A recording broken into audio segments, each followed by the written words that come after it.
Excellent. I'm getting used to this. Record first, then speak. Hi, welcome to Simplicity. I'm Sue Carney, and I am really loving this series of conversations around the idea of simplify your life.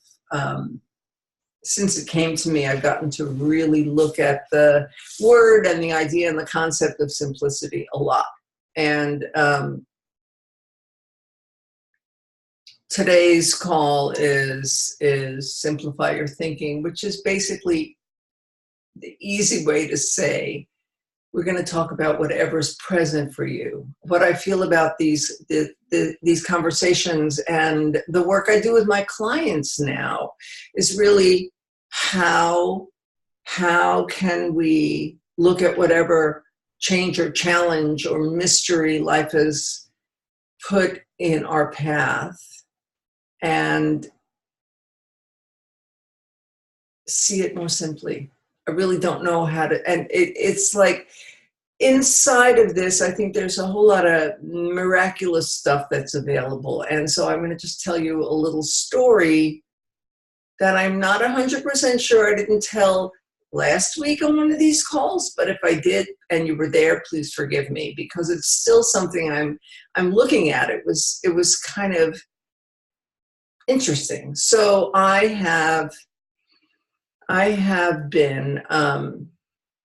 haven't stepped on a scale voluntarily for over 30 years. I have a lot of stuff in my head about my size. And like most women I know, we come by it honestly. Our culture, American culture, certainly pushes an idea of an ideal woman, and she's never too thin or too rich. Have you ever heard that one? You can never be too thin. Well, I had that message really big in me, and one of the ways I coped with it was if I got to be bigger than a size 10 or 12, I would start wearing clothes that didn't come with a number size. I would only buy, like I'd go to small, medium, large, because I didn't want to see the number go up. That was the same thing that made it so that I didn't step on a scale. So weird. So I had that, and doctors assume you're going to get weighed when you go in for a doctor's visit. And I have trained the medical assistants at every doctor I go to. I don't step on scales. So when I show up, they walk me past the scale and I ignore it and I stay inside my belief. Well, a couple of weeks ago, I had this new thought come in that it might be really interesting to know what I weigh right now, because my appetite has taken a really big hit. I am not eating well. I'm not eating with relish, and I love food. I'm not enjoying my food. I don't feel well, and I'm dropping. My pants are big on me. My pants are big on me. And all of a sudden, all that stuff I believed about myself melted. And I went to my acupuncture appointment, and the MA, the medical assistant, is walking me down the hall past the scale, because I have put a big cage around it that she knows exists. And I stop and I say, I'd really like to take a weight today. And she goggled her eyes at me, picked herself up off the floor, and helped me get a weight. And now that thing that I gave so much energy and actually believed that I was more comfortable if I never stepped on a scale, is gone. I didn't try to make it be gone. I didn't effort it to be gone.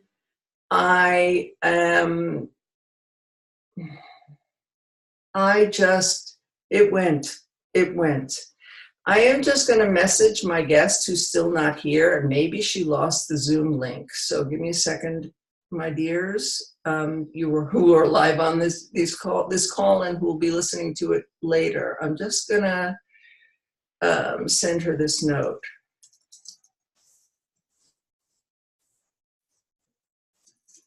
Okay, now that's done, and whatever will happen will happen.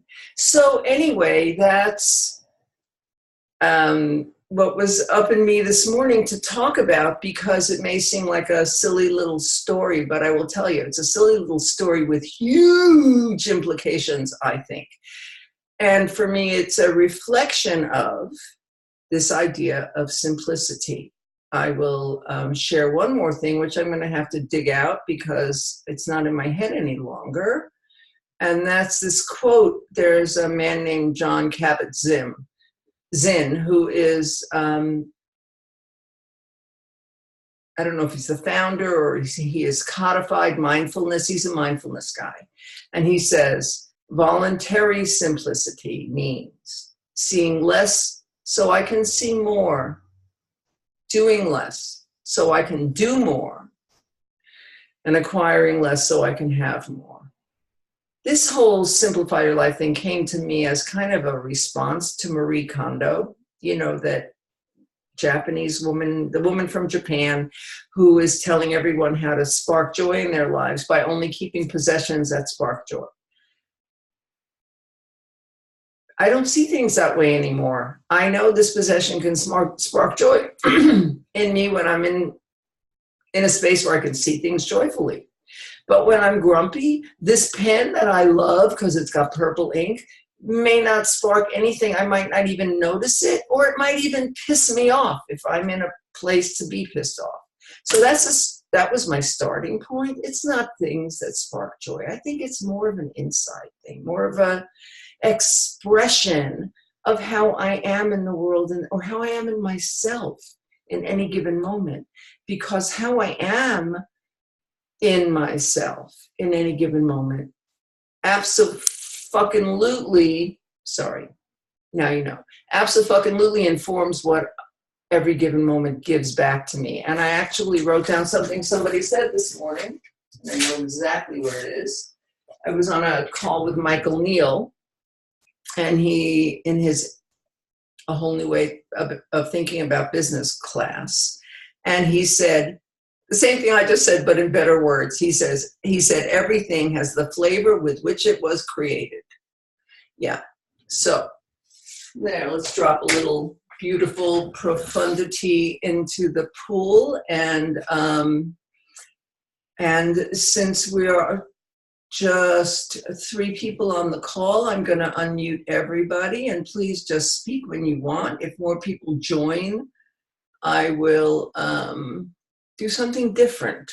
And if Christian ever shows up, I'll invite her to jump in.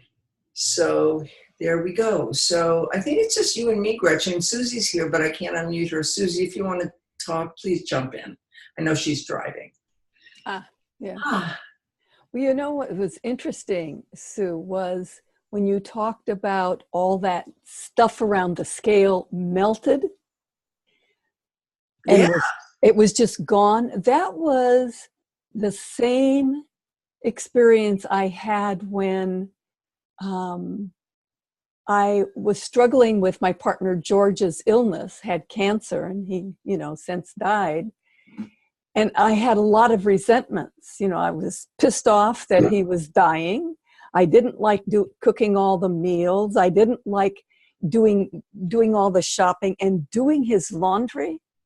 I hadn't done a man's laundry since I was married, I don't know, say 30 years ago. And I read something in a book by Byron Katie, and introduction, second paragraph.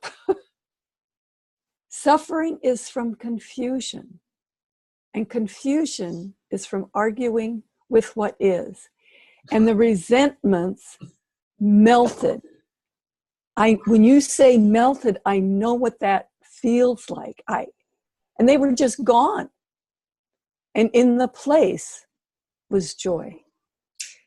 Melting isn't even a strong enough image for me, because it's really weighty. That I've been carrying around some heavy stuff.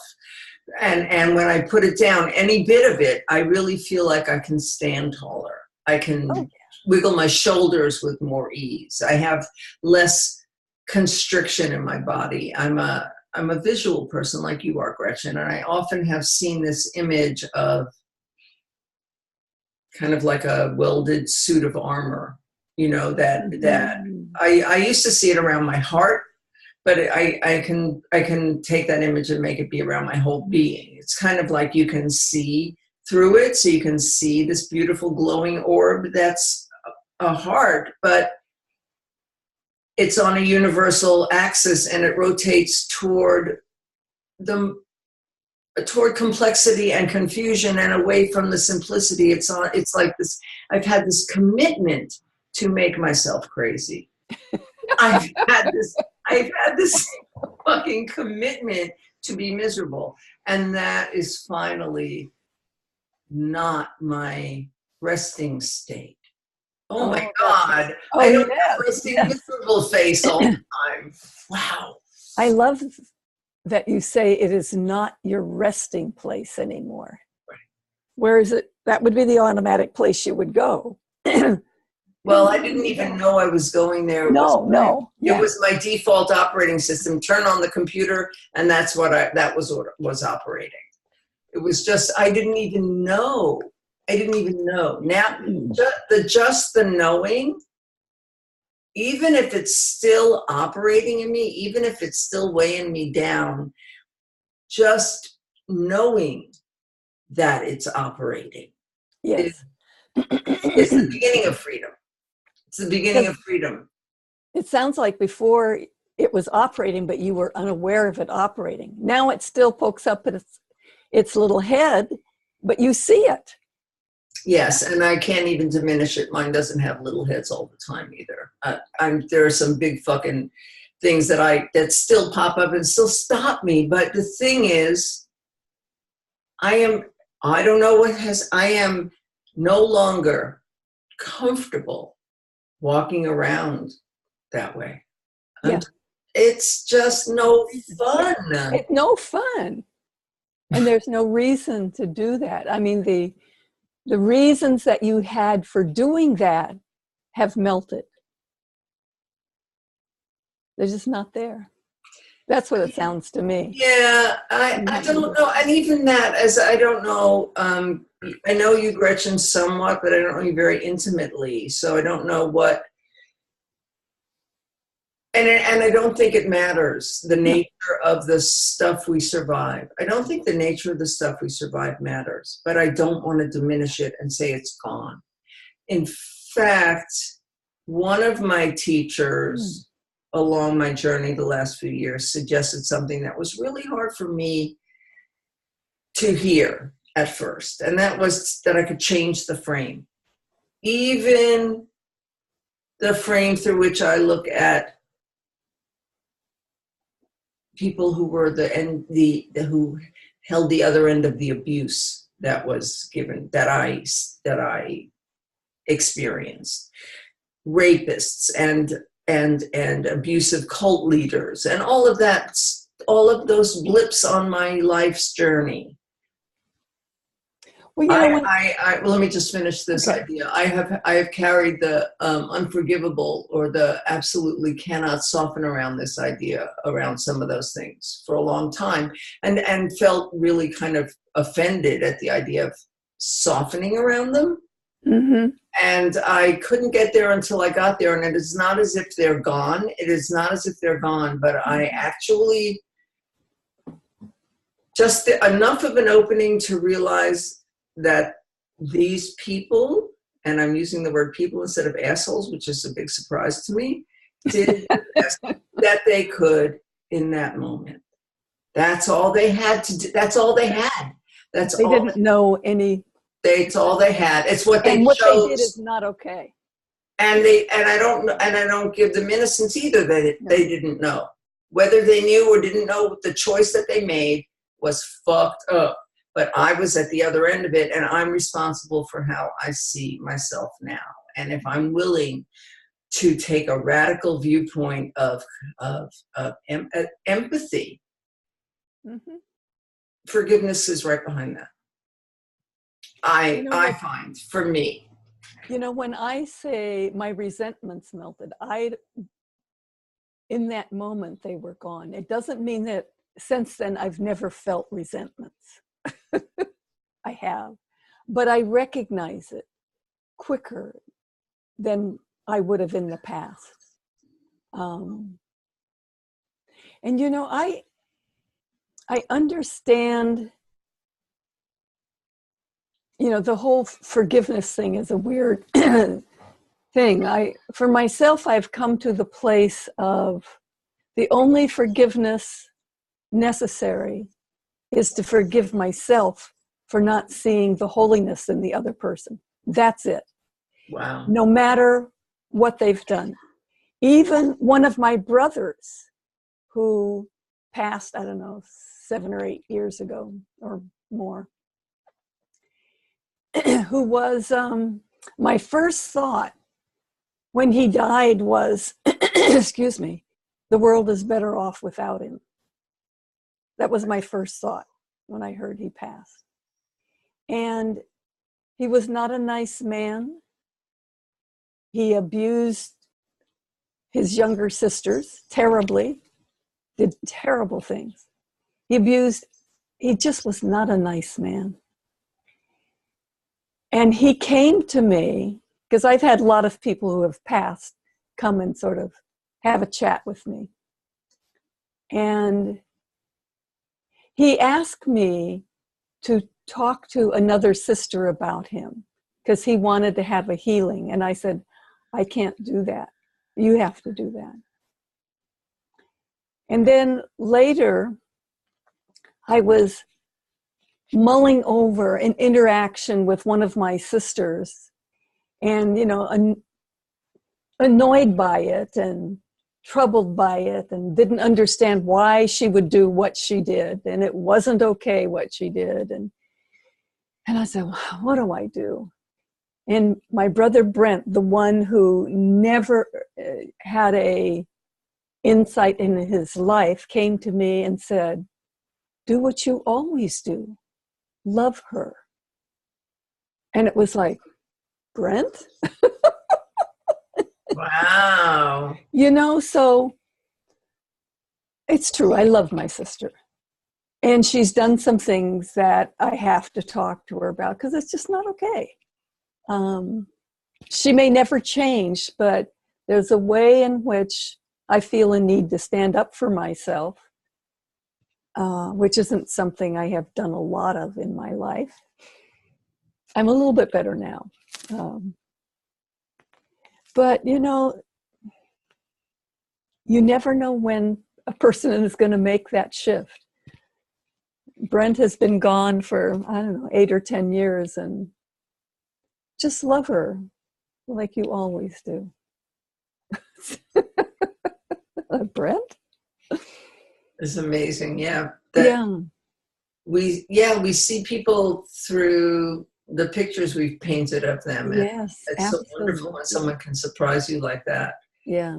I'm thinking it's very profound stuff to look at because when I can look back at people like that in my life too, who never really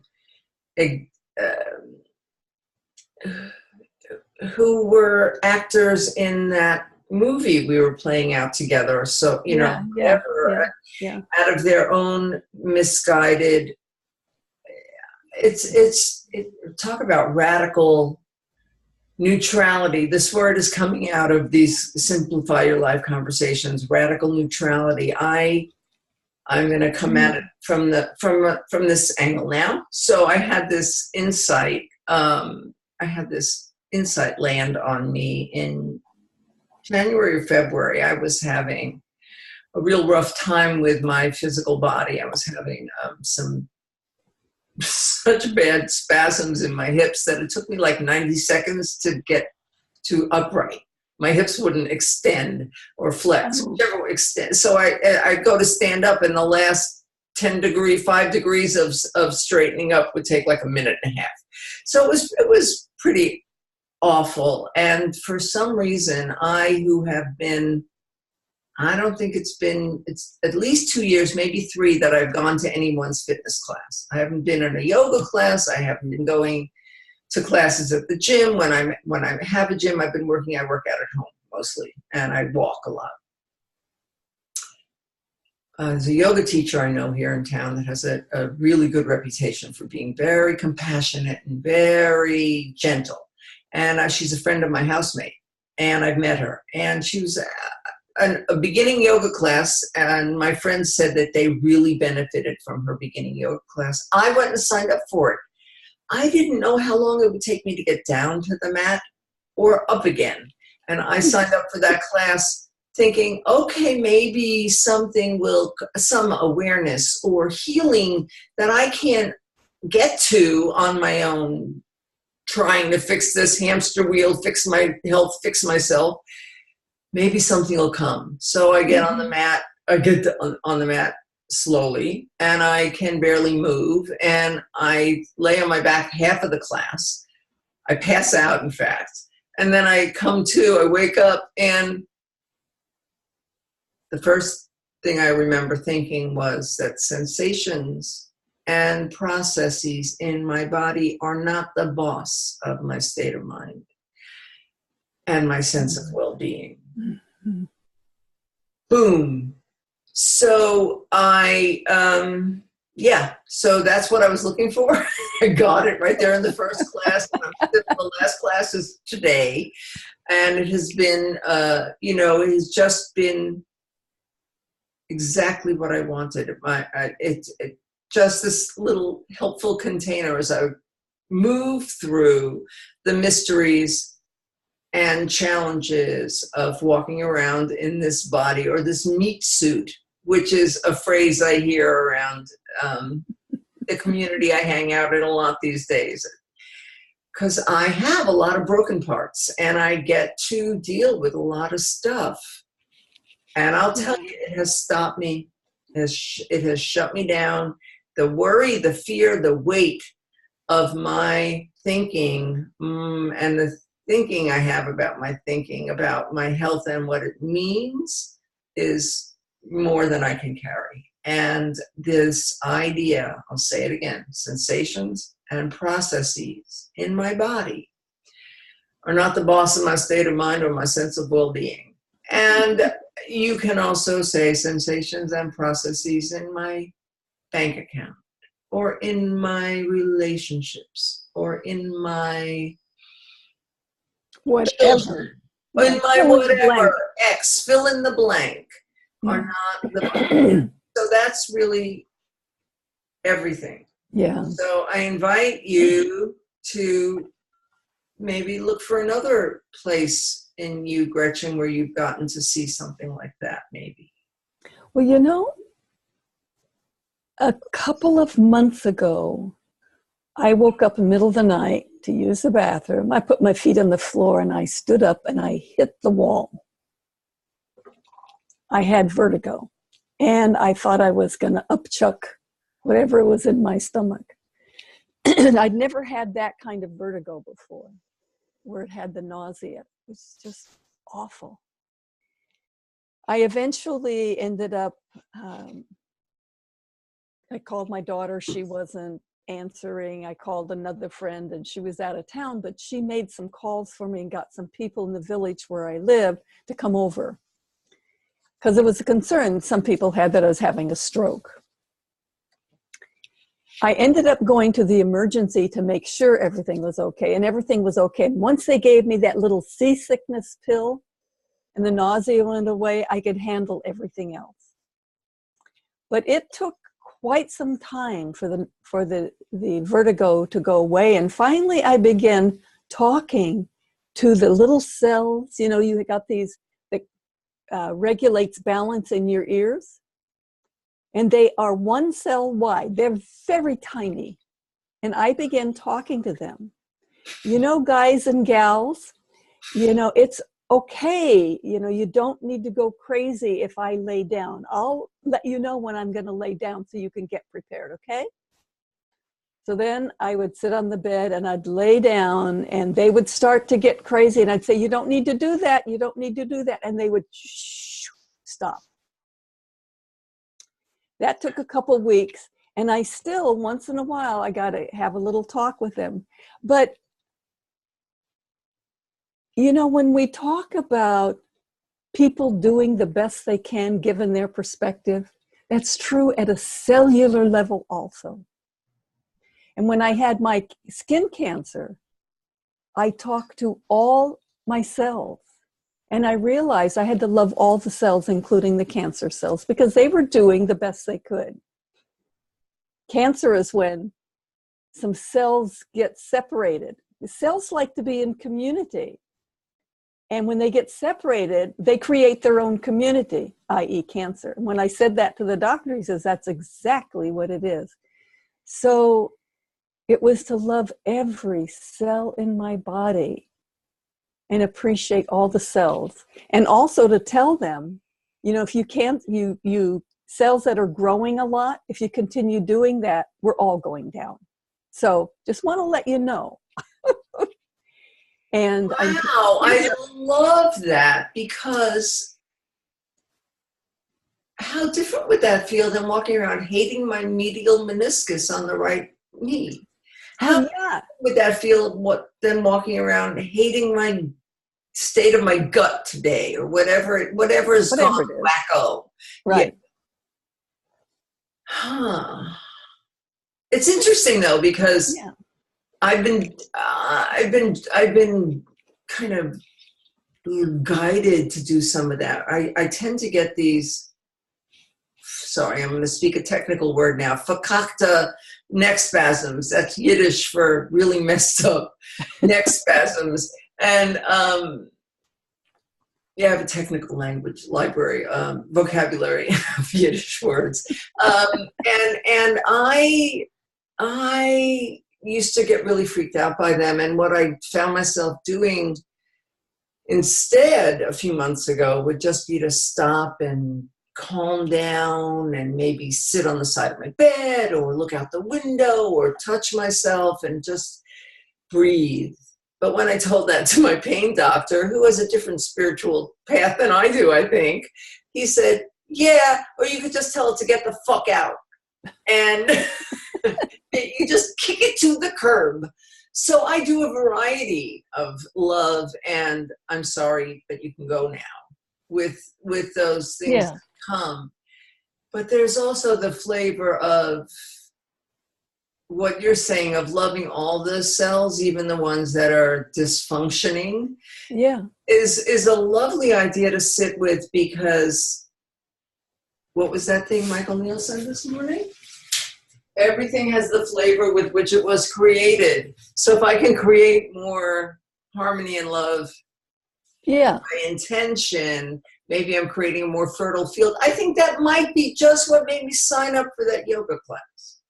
I mean, I don't need an intro to yoga class. I've been doing yoga for 30 years, but I just was driven to get on the mat. Yeah. And maybe starting all over was where you needed, what you needed to do, starting from the beginning. Oh, that's coming up. That's coming up in other places too. Yeah. I went to a Tai Chi class. I started studying Tai Chi in 1975. I taught for 15 years and I moved across the country. I don't have a teacher. I practice on my own. For years and years, I went to someone's class. And in martial arts, you don't mess around. So I sent him an email. I studied with this guy who studied with your teacher's teacher. Is it all right with you? May I come? You have to, you can't challenge. It's not to be seen as a challenge. I have to get, and I went with more beginner's mind, more of that flavor in me than I have in the other times I tried to go to someone else's Tai Chi class.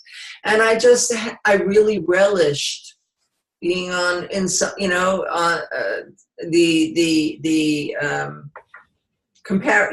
not a mat, but being in somebody else's class where he could look at me and give me the feedback I need to improve my connection to the earth and improve my health, which is why I do the whole thing in the first place. Yeah.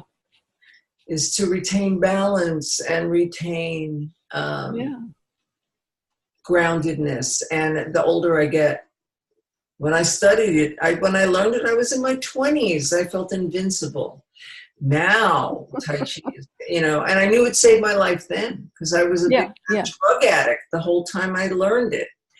And I know it saved my life and helped me get to getting clean and sober. And now that my body is so got so many broken bits. It's really key. And I'm just so grateful for those moments of loving myself as I am enough to put myself in somebody's class, or to just put myself in the way of an invitation, whether it be in a class or a doctor's office or a conversation with you.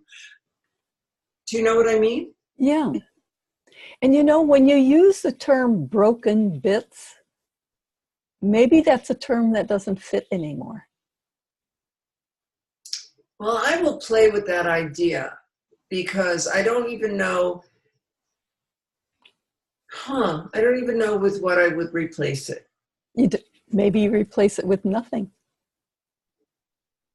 Well, if I'm going to send love to all the cells in my body, including, for example, my medial meniscus on my right leg, I'm going to name it something.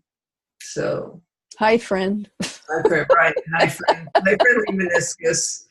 In whatever form you are, you may not look like the other one, but I love you anyway. Yes. Yeah, totally. it looks different. They operate different. Yeah, they feel different too. Ouch.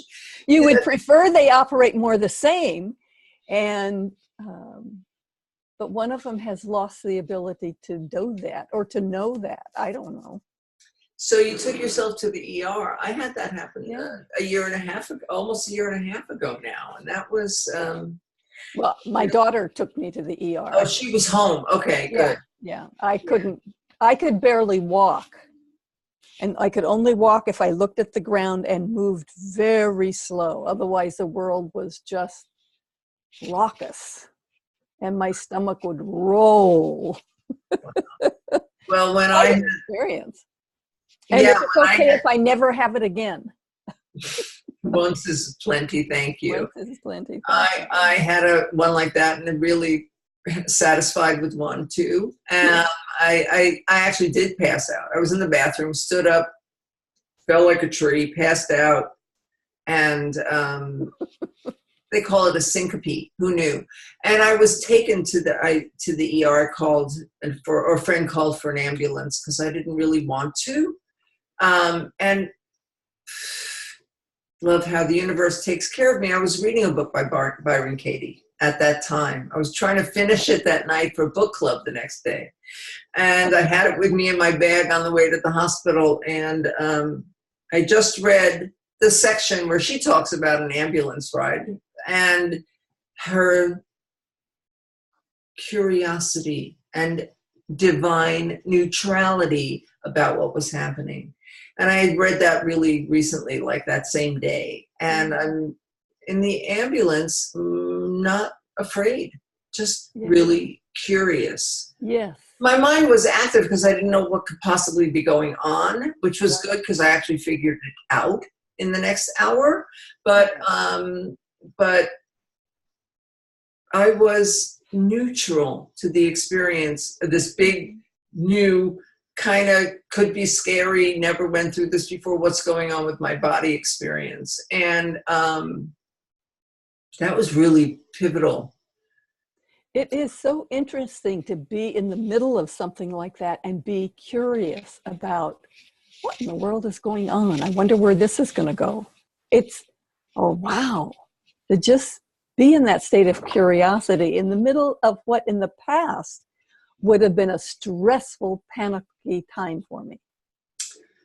Well, Gretchen, since it's you and me, I'm going to go a little bit further down this because I'm curious about something that I'm experiencing myself, and I want to know what your experience was with this because I was around you. We became friends when George was dying, and then we were becoming even more friends when you went through the thing with your cancer. Right. So here's what I'm looking at and what I want to see if you have something to say about. And that is, I'm not much of an interventionist. I really am not. I am, as you can see, have had no work done to my face. And I do not take traditional Western medicine up on many of the things they offer to do for me, to me, or have done to me. Like, my path is fairly fierce. I don't get mammograms every 2 years. I have my own conversation with it. I'm not just blindly following what the system decides is the best way things should be now. Right. So that's just the way I am in my life. And last week on Simplicity call with Karen DeMarco, we were talking about health. And she is a retired nurse who's a patient advocate now. Yeah. And she was talking about medicine by algorithm, that our system is geared to, you get tests, you get diagnostics, and then if you have these results, you do this protocol. And if you get that result, you do this protocol. If you get that result, you do that protocol. It's all algorithmic. And many doctors will hesitate to do a lot of testing for their patients, with their patients, because then the patients think they have to then, many doctors who actually care about their patients don't want their patients to do a deep dive look under the hood, because then it's like, well, this surgery or this chemo or this, that, or I am in a place now where I feel like I'm having some curious things going on in my body, and I really want to do a deep dive. I want to test adrenals and transmitters and things, that just to know what's going on. But this is not, I am not a patient by algorithm. I am not going to be looking, I'm not doing it in order to decide which procedures to have in which order. That's not it at all. I'm just doing it to know, to have the information. Yeah. And I understand that. And that's really different. So I guess my question for you, is there anything in there, like your journey with what was on your face, and and choosing treatment, not choosing treatment? How did that go for you? Well, I didn't have to have, the treatment I had was surgery to remove the cancerous spot, and they took out some 4 lymph nodes, and the doctor says, you will not miss them a bit. You have lymph nodes all over your body. I was not concerned about it. I kept talking to my cells, and I knew that if it came back still cancerous, I'd deal with it. And if it came back cancer-free, I'd be happy. But my happiness wasn't dependent on not having cancer or having cancer. It was going to be what it was going to be. I don't know what that ringing noise is, so I don't know how to turn it off. Oh, God. Christian was trying to call me from Facebook. I don't know what's happening with her, but please, I want to hear what you're saying. Yeah. But you know what?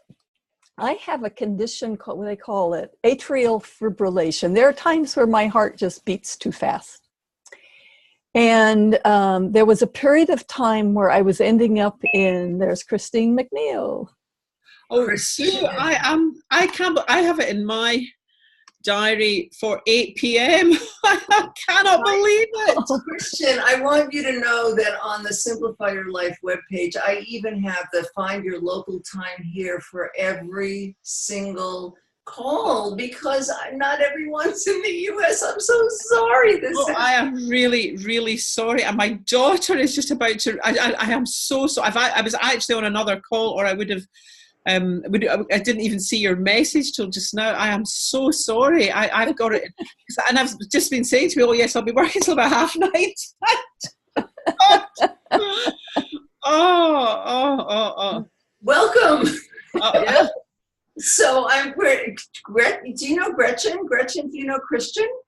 We've been talking and having a wonderful conversation, and we'll just do it ass end up. So I've arranged for my daughter to come, because I thought I was on again with you at 8, so I thought I had an hour and a bit between that. So I don't know what to do. I'm just you can't even stay on. Well, she's going to be here in 10 minutes. Gosh, I am so sorry. What I am. And you know what? It's okay. It's perfectly okay. fine. You and I can schedule another time. Yeah. Yeah, listen, Sue, I don't know how I got that, because the other thing was booked before I Yeah. where on earth? Let me Well, just. it's okay. Let's not go there. Let's just stay with me for 10 minutes or hop off if you need to. But I want to get back to the Here it is. This is what I've got. What you've said is 10 a.m. No, you said yes, 10 for me, 8 for you. Perfect, on Wednesday the 8th. And I've not seen, that's what I've gone with, because I've this other one's been in my diary for ages. Well, I and don't know how we got to the 10 for me, 8 for you. Maybe it was a daylight savings time thing because we were at that. Yeah, could be. I am so sorry. I'm so sorry, Sue. It's fine. Things happen. Sue, I'd love to have I'd love to just have a chat. Just anyway at some point, because I was looking forward to getting to know you better. I know. Well, we will do that. And yeah. I would invite you to just stay, but you can't, right? You have to go. Yeah, I'll stay. I'll just stay and listen to my daughter arrive. She'll be here in about 5 or 10 minutes. She's just popping in for a quick hour before I thought. Oh. Well, no, I don't know what happened. So, and I don't want to. Look, no, I'll let you guys get on with it, because I'm just going to be disruptive if I'm going, and I sincerely apologize. And well, it's nice to meet you. And you, Gretchen, are you also in? And what happened? Did my internet just go down? Right. Oh, she's back. She's back. Okay. I'm about an hour from you, Sue. Oh, less than an hour. Less than an hour. It takes me 45 to get to my sister, and you're much closer. Half an hour. Okay, half an hour. Yeah. Oh, it's not as far as I thought. No. Yeah. So. Thank you for that reminder. I'll come up more often. Yes, please come see me. Yeah, I'd love that. So Christian, we were talking about just before you found the call. We were talking about some stuff around health and this big idea that landed in me about how sensations and processes in my body, or in anything really, are not the boss of my sense of well-being or my state of mind. And we were just actually sharing stories about ambulance rides that Gretchen recently had and I had last year. Never something you plan to do. That both of us experienced from a place of kind of not too freaked out and curiosity, which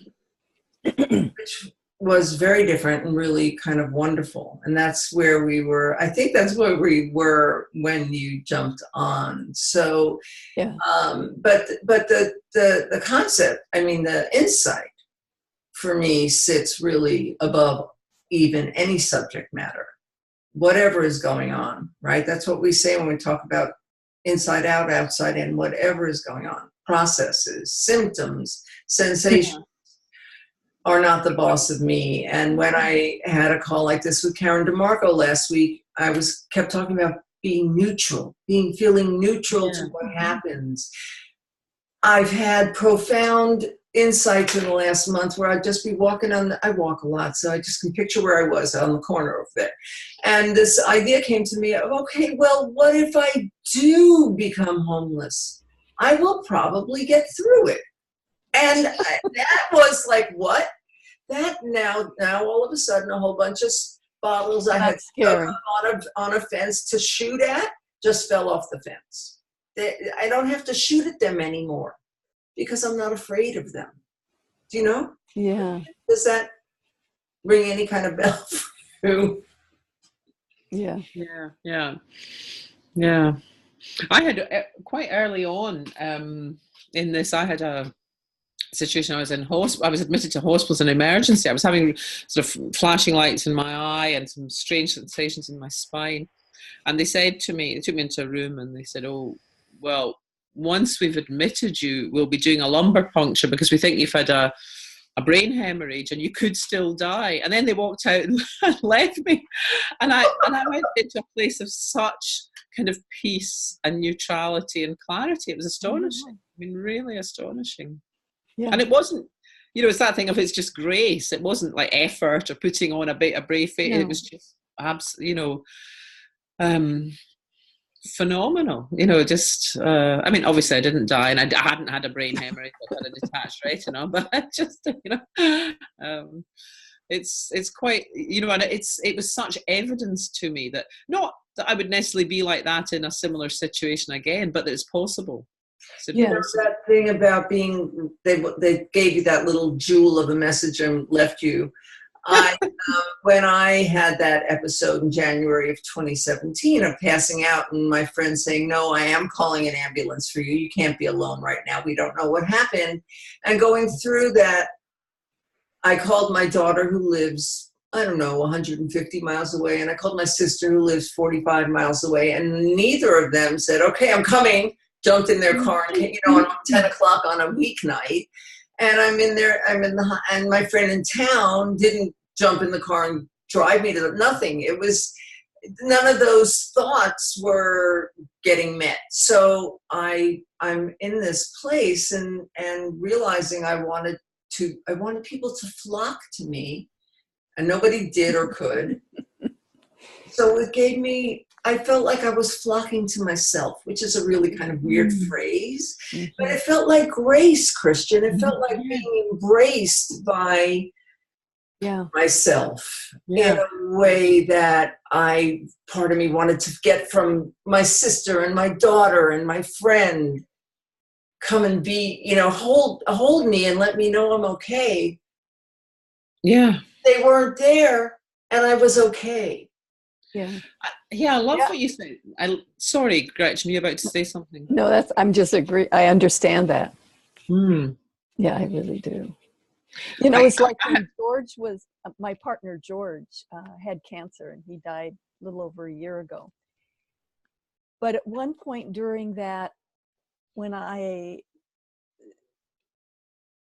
was so grateful. We knew he was going to die. It come to a point where there was no more treatment. And I was so grateful that I got to walk with him on that journey. Mm-hmm. And I asked him at one point, are you afraid of dying? And he got this smile on his face and this twinkle in his eye. And he said, no. And to be with him, and I described earlier having resentments about the fact that he was sick, that I didn't like doing all the cooking and and doing his laundry, etc. And at some point that just dissolved and allowed me to be in a place of just joy. And to be able to be in that place of joy and love with him as he walked his transition journey, or slipped into it. He hardly was walking. And then to be with him when the covers were moving and then they weren't. And it was just an amazing experience. And at times it's like, George, where the F are you? You're supposed to be here. It's very moving. But very touching, Gretchen. Lovely. The gratefulness that I feel for getting to walk with him on that journey is just enormous. Enormous. It's actually very comforting what you just shared, Gretchen. Mm-hmm. Thank you. Yeah, thank you. It's just amazing. And what were you going to share, Christian? Did you lose it? You had something. No, it feels a bit less significant now, but I broke my foot last year. I broke a bone in my foot, and it was up like an orange. And I couldn't, it was absolute agony, and I couldn't walk. And but there was a point after I'd sort of been to the hospital, and they said what it was, and blah blah.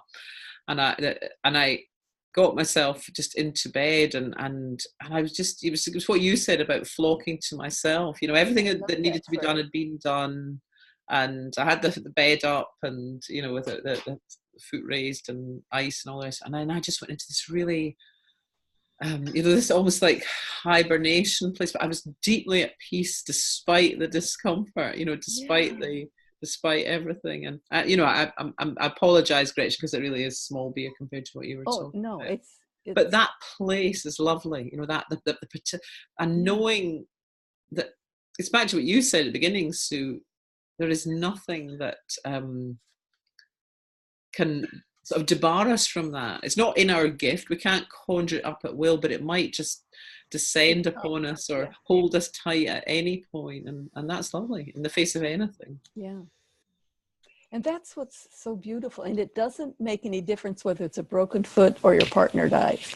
That sense of the beer is the beer. It doesn't matter if it's a small beer or a big beer. It's the beer that we're all, I'm going to make a stupid swimming in. Forget it. That was a really bad idea. But yeah, it doesn't matter, does it, Christian, right? Yeah. Your foot. Tomorrow it's Gretchen's partner's death and her and me, it's like wondering what the hell's going on because I'm dropping weight and then food is not fun anymore. It's just like and that's just health. On days when we're feeling fit and spry and the car, mysterious noise, or the client that I thought I was getting, whose brother-in-law talked her out of it. Whatever. The it of it, divine neutrality. I'm sorry, I don't even know why I'm even talking anymore, because the content is becoming neutral to me. Becoming what?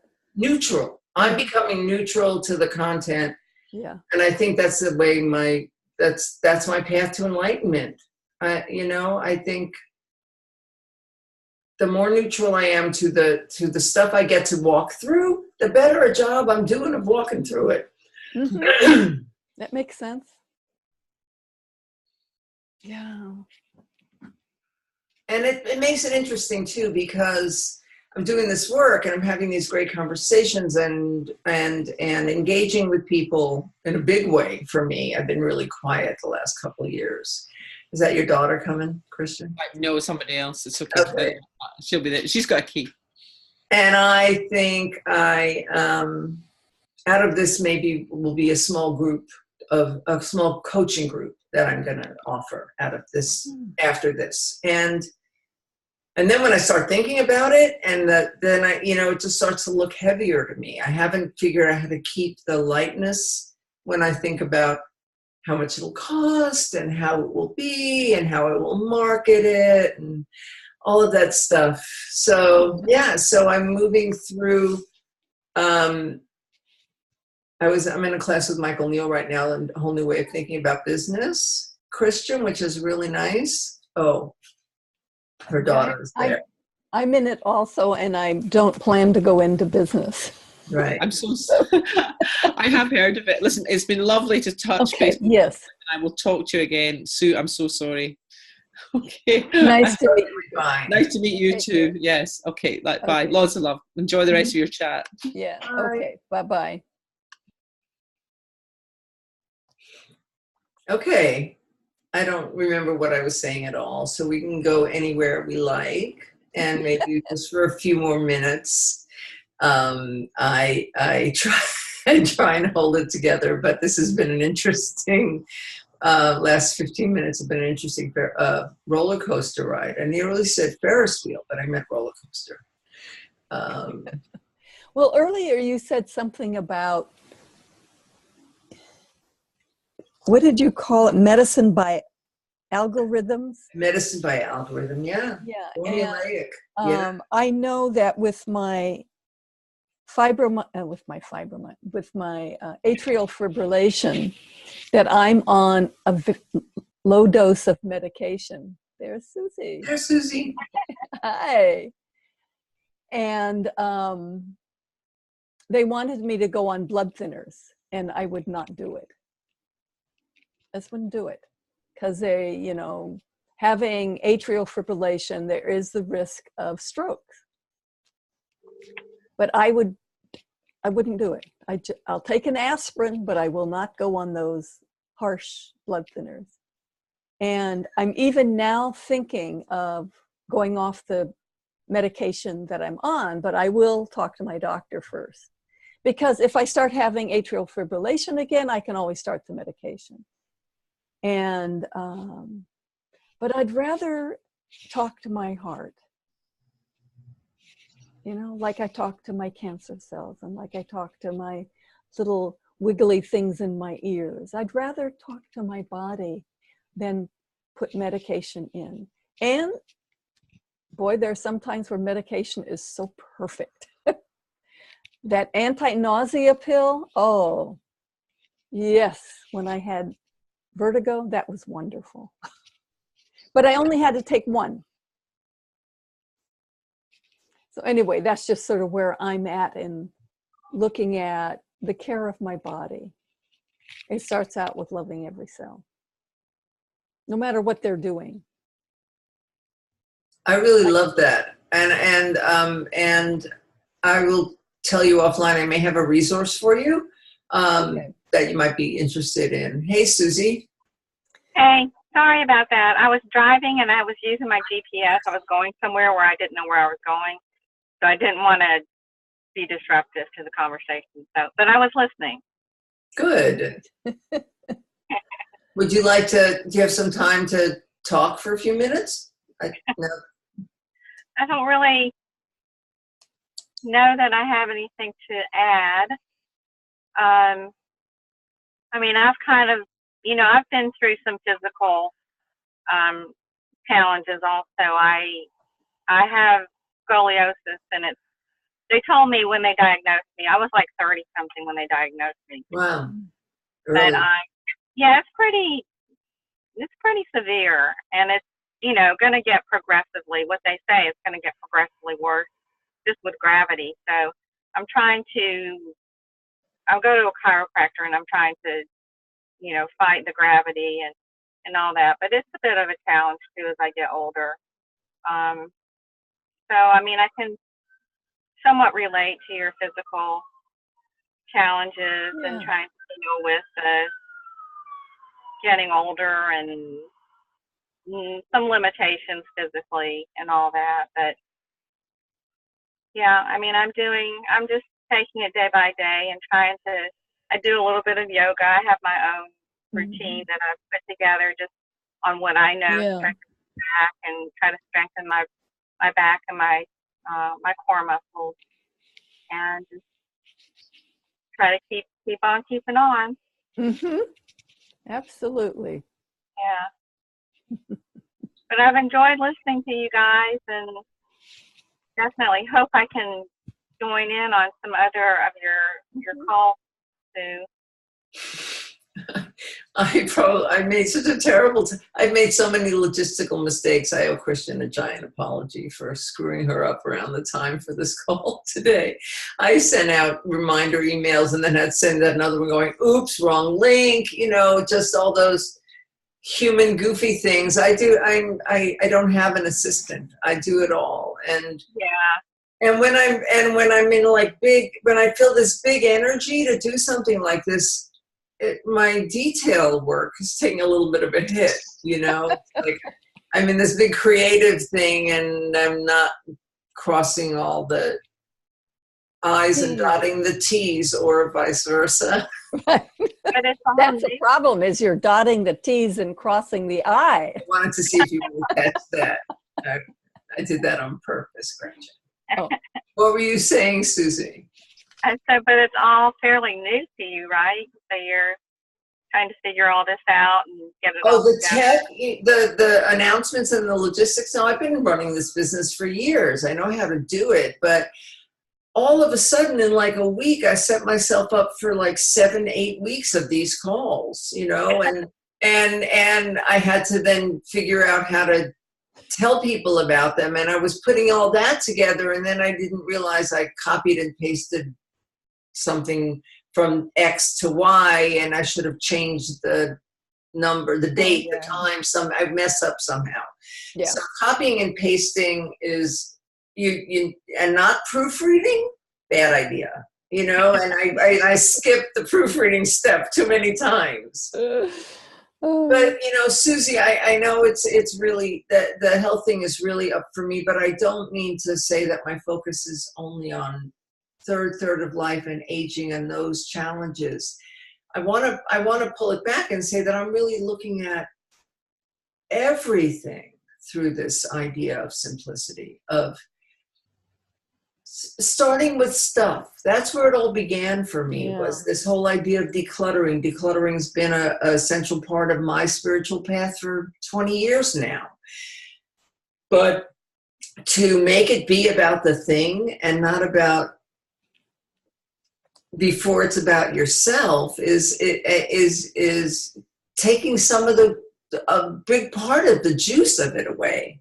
And the juice of it, I think, is bigger than just living minimally or buying a bamboo box with dividers so that you can roll your socks up really beautifully and arrange them by color in a Marie Kondo approved drawer.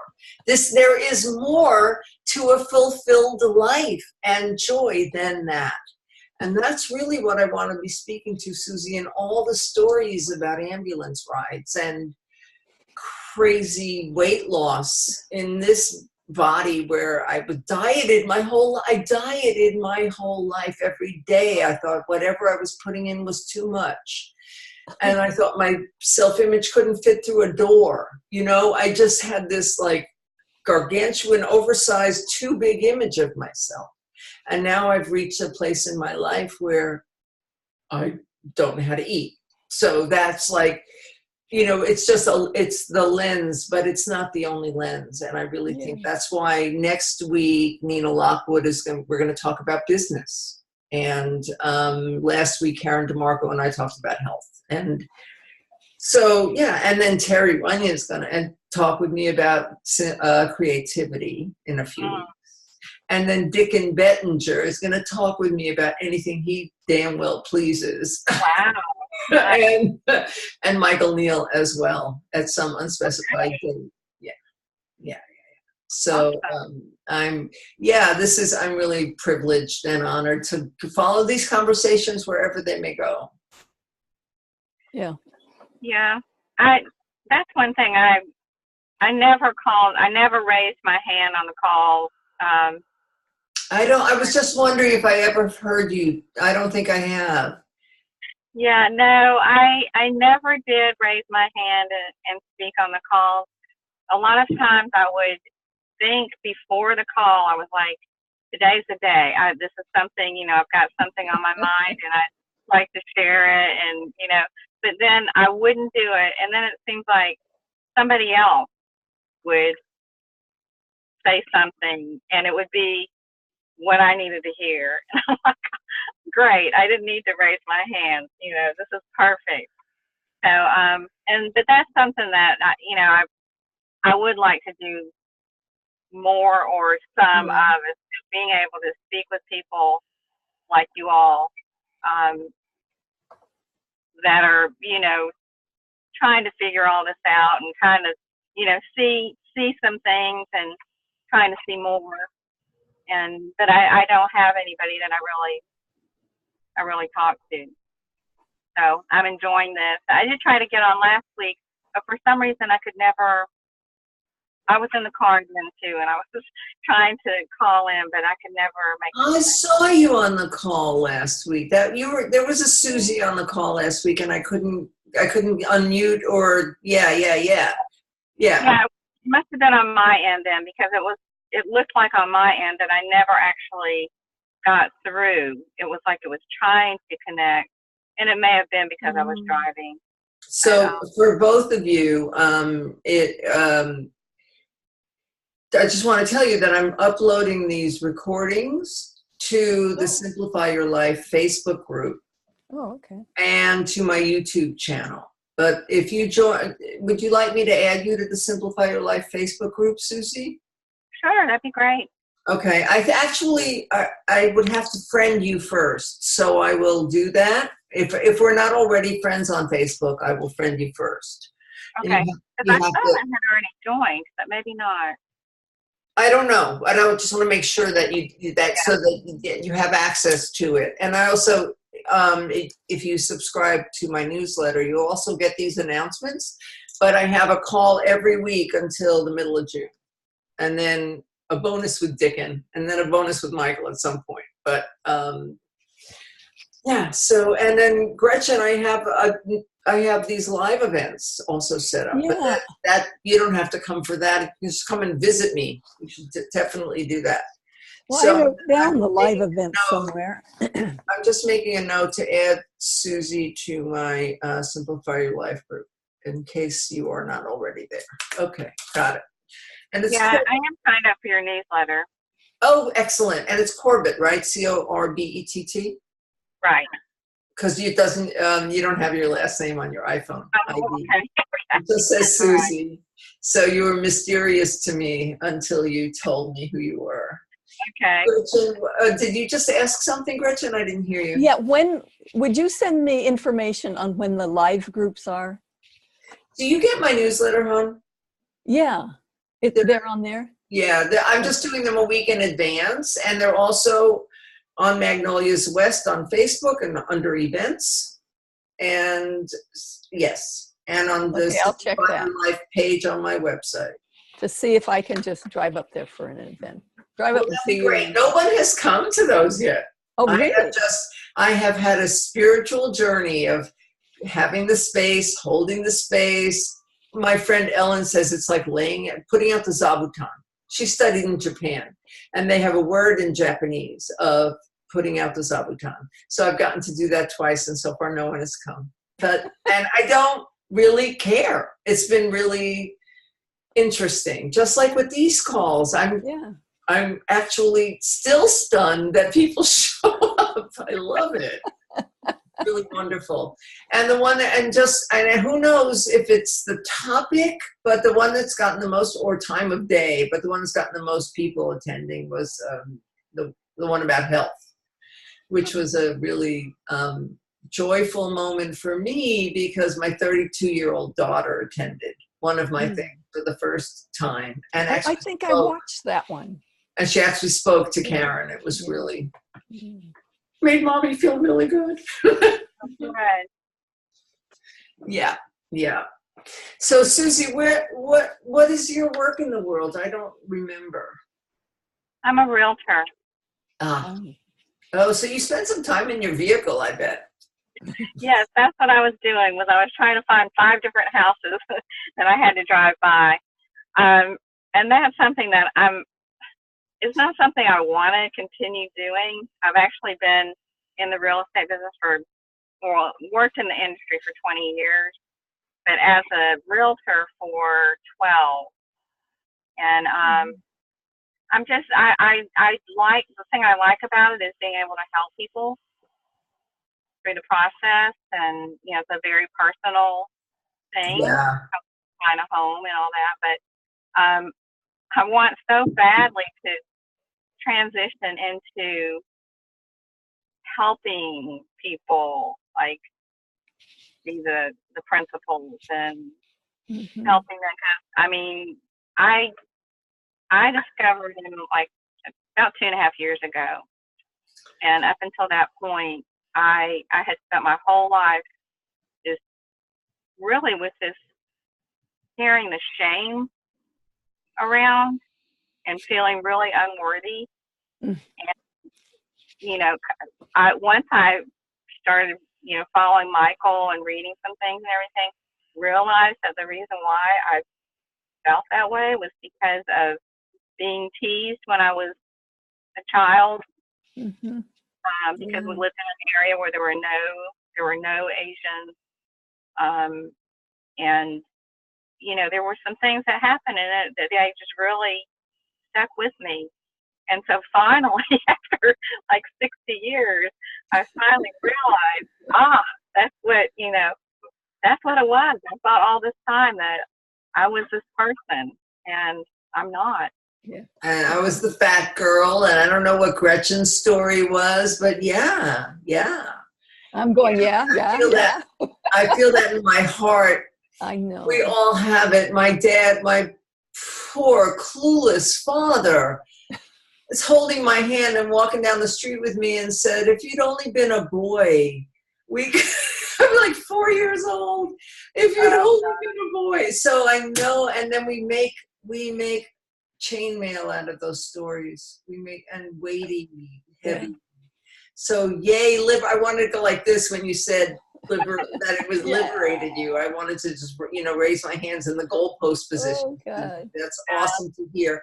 And for anyone, I'm just going to say this because I always do, for anyone who's listening to this later who doesn't know what the principles are, it's okay. That Susie's referring to a conversation that I'm in and a lot of people are in about what's called the 3 principles of mind, consciousness, and thought. That is a descriptor, a really elegant descriptor of how we work, we work. And there's a lot of really juicy stuff to look out there. I've been quoting Michael Neal, who is one of my teachers, and obviously Susie's way into this giant pile of wisdom that's out there. And wonderful conversation, and it's kind of my path, that and this and teasing at non-duality, which is really saying the same thing in different ways, is at the foundation of this conversation. So I just want to say that, because some of the people who jump on these calls are not from that world of the 3 principles, and I want everyone to feel comfortable. Yeah. Okay, I'm going to have to go because I got to get back on the road. I just pulled over, so I can at least have a few minutes with you. But, well, I just hope that the next week's email has the right days and times on it. I will proofread, I promise. I will apologize to Christian, and I hope to see you again soon, Susie. Yeah, definitely. I definitely will be back. And Gretchen, nice to meet you, Susie. Yeah. Yeah, we were. Susie was on CTI with us last year. Gretchen. Oh, okay. Yeah. But she never spoke. Next time. But I heard your story, and I thank you for sharing all that with us. Yeah, you're welcome. Thank you. Thanks for turning on the camera and speaking yourself into the circle, Susie. Okay. All right. You guys have a great rest of the day, and thanks so much. You too. Okay. All right. Bye-bye. Bye-bye. And I think maybe, Gretchen, we can wrap it up. Yeah. You know what I was thinking? Yes. That having it just be 1 hour, I wonder if that will attract more people. I don't know. I've had a variety of numbers of people, and I don't know. Yeah, just a thought that went. Thank you. I'll put it in my pocket. We'll see what happens. But I didn't worry about that too much, because I know from experience that a lot of people who do things like this come on for the amount of time that feels right for them. So I didn't, but I might experiment with it. Mm-hmm. Yeah. It was just a thought that came through my head. Yeah, it's something that we can talk about, but not in this context. I don't think I have a very simple point of view about it right now. It's really funny to put myself out there. I've had a lot of spectacular failures to launch programs over the last few years, and that I don't even know what it is I will be launching, if anything, but that I'm doing this at all has been a fairly big undertaking. And I'm just really following my spark. Yes. So. Good idea. Maybe my audience is so old that 90 minutes is daunting. I don't know. I think sometimes people can commit an hour, and they may not know what it's going to be, so they can commit an hour, but sometimes an hour and a half seems a long time. I don't know. I know it is. It is. Try doing these calls. And the first one, I looked at the clock at about minute 50, going, what have I done? There's another 40 minutes left here. And then I took a breath and the conversation went on. Yes. Right. So it is, but I think it's also a potent amount of time. But then again, so is 60 minutes. So it doesn't really matter. Yeah. So thanks. I will think about it. Yeah. Yeah. Anything else? No, this has been enjoyable. It's good to connect with you. You know. Yeah, you too. I'm going to try and free up my Wednesdays, and so I can make more of these. Because sadly, they're not on Wednesdays. Next week is Tuesday. Week after Thursday. Nothing week of Memorial Day. And then okay, I better go online and put them in my calendar the correct days. Huh? Yes. And I tried to add to your calendar button, but I don't have that technology yet. So sorry. But I did what I could do. Yeah. All right, I'm going to stop the recording now. Okay. And